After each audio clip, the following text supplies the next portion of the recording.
All right, today is April 29th, and this is episode 19. And I've got a few different things I'm going to try to accomplish here today. One of which is to sand this fiberglass down on this front fender and get a coat of regular body filler on it. See if I can get it to contour to close proximity of that one there. I did notice too, after I put this on, that where that slit is, I should have probably knocked that back a little further. It seems like it might be a little bit high, but I'm gonna fill it in with some filler and see what I can get it looking like. So that'll be that part. This is dry.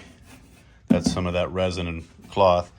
So I'm gonna sand that and get a coat of fiberglass over that one.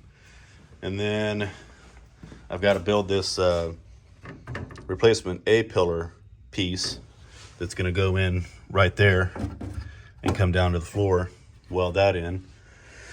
And then I think if I have any time left, like I said yesterday, I'm going to clean that frame up there and get it treated with some rust reformer and some Eastwood's rust encapsulator. I've got a few other things to do over there too. Let me walk over there real quick.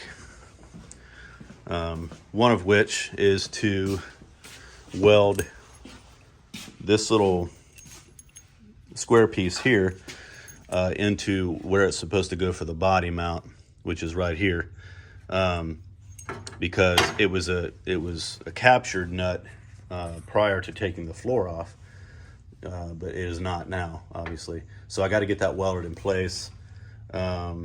I've got to fix this nut here. This is for the seat.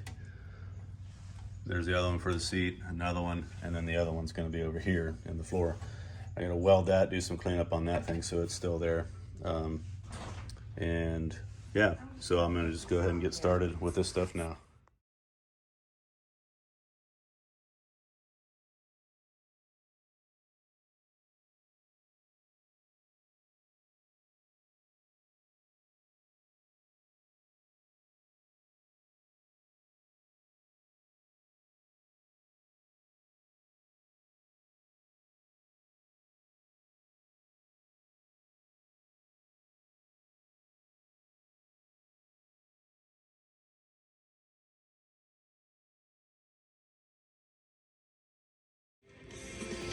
All right, I got the cut out portion of my A-pillar on the passenger side made. What I did is I took the old one and flattened out, the sides over here, and then drew it out on a piece of sheet metal and cut it. And then it's kind of hard to do because it's got three bends in it, and I got a couple, 3 holes there for spot welds, and then one up here at the top.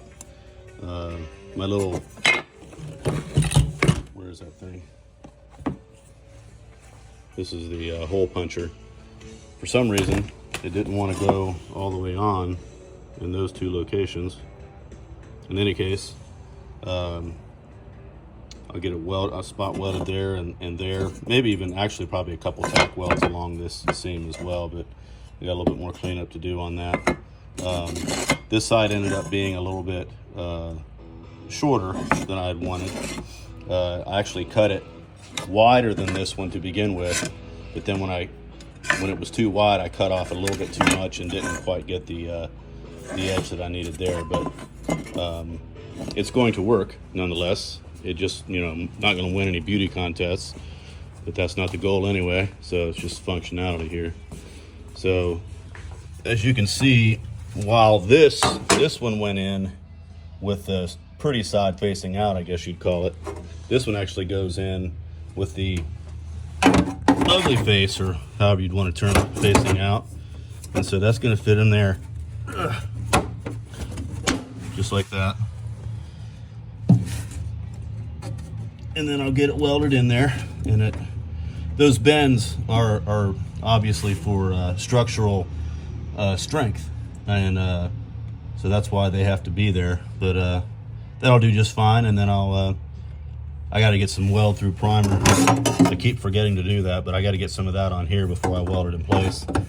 And of course, it'll be undercoated and seam sealed and all that kind of fun stuff. So, all right, see you in a bit. All right, here's the layout. This is the cloth stuff. It's a real tight weave fiberglass cloth and very strong. And again, the reason I'm doing this is because I know that there's some pinholes in here. And even though the weld is very strong, it's not going to move or anything like that. I don't want any leaking whatsoever after all the work that I'm doing. And this is just a simple thing to do, and it I'm sure will pay dividends down the road. So it's an idea for some of you guys out there too, but that are not perfect welders like me, and that's an understatement. But anyway, this stuff is, again, it's used on boats. So if it'll keep a boat from sinking, I know it'll keep water out of my Jeep when I don't want it. And then, you know, like I said, I'll come back and I'll put a skim coat of the short strand stuff and smooth it in, and you'll never know. And everything will be nice and watertight, hopefully. So, all right, here we go. All right, while that thing is drying, what I'm doing right now is going over some welds that were other than perfect on this passenger side. So if you recall, if you watched other videos, this is a replacement panel, and that's the weld line right there. This here was a mistake that I made. Originally, I brought that cut up out to here, but when I looked under the Jeep, I realized that I was right in the center of that support, frame support. So I didn't want to do that because I'd have to take that support out and, you know, all that kind of craziness. So it was good metal anyway, so I just moved over here and made the cut right here over, let's see, there, and there. And it's solidly welded. It just isn't pretty, and I know there's some pinholes. You can see some of that in there. So what I'm going to do is put some fiberglass resin in here and cloth, and I'm going to close that up, and then I'll put a skim coat of the fiberglass short strand stuff on there. So and this is what it looks like after it's been applied.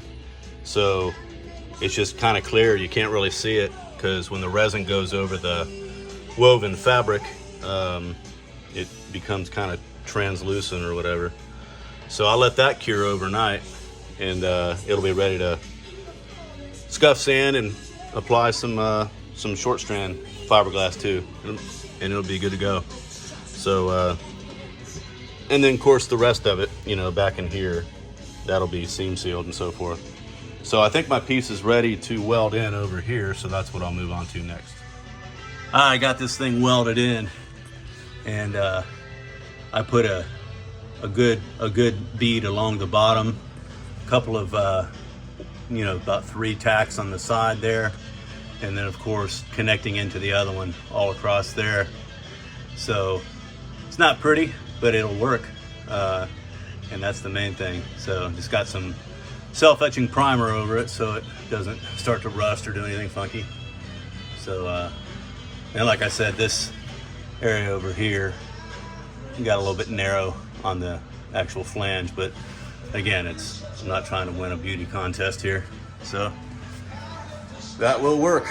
All right, moving on to the next thing, which is to clean this frame up and get some good rust reformer on it and so forth. But I think I'm going to call it for today.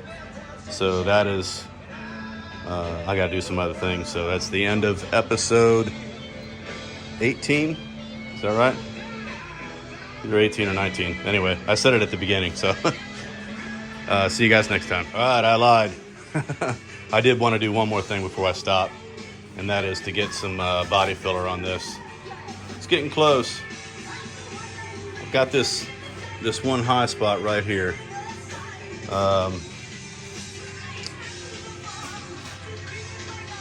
It'll eventually get worked out.